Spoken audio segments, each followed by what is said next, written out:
ইটভাটা স্থাপন আইন অনুযায়ী আবাসিক এলাকা, কৃষি জমি, বিশেষ কোনো স্থাপনা, শিক্ষা প্রতিষ্ঠান থেকে কমপক্ষে 1 কিলোমিটার দূরত্বের মধ্যে কোনো ইটভাটা তৈরির নিয়ম না থাকলেও আইনের তোয়াক্কা না করে গাইবান্ধায় চলছে 2 শতাধিক ইটভাটা।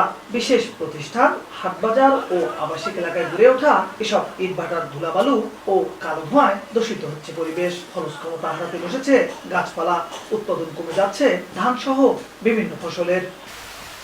এদিকে এসব অবৈধ ইটভাটার মাটির যোগান দিতে টপসয়েল কেটে নেয় জমিগুলো অনাবাদি হয়ে পড়ছে।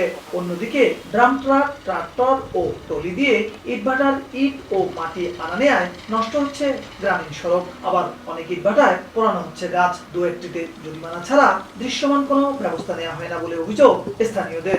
ইটভাটা ধুলে টুলে হাবি যায়, ইত্যাদি ধুমে লাগে, কারণ ফসলের ক্ষতি আর ইটভাটা যে ইট পড়তেছে না, ওটা ধোয়ার কারণে গাছপালা, তারপরে ফসল, এগুলো অনেক ক্ষতি হচ্ছে। এটি আমরা চাই হয় গ্যাস দিয়ে পুরুক, না হলে ভাটা বন্ধ করতে হবে। অনুমোদনহীন ইটভাটা বন্ধে ব্যবস্থা নেওয়ার আশ্বাস পরিবেশ অধিদপ্তর ও জেলা প্রশাসকের। আমরা পরিবেশ অধিদপ্তর থেকে ব্যবস্থা নিতে পারি, তাদের বিরুদ্ধে পরিবেশ আইনে আদালতে মামলা করতে পারি, কিংবা আমরা সদর দপ্তর এনফোর্সমেন্ট শাখায় জানাতে পারি। সেখান থেকে যদি আমাদের ম্যাজিস্ট্রেট প্রদান করা হয়, সেক্ষেত্রে আমরা সদর দপ্তরের ম্যাজিস্ট্রেট তাদের মাধ্যমে পরিচালনা অব্যাহত করতে পারি। অনেক অবৈধ ইটভাটা রয়েছে, এটা আমি অস্বীকার করব না।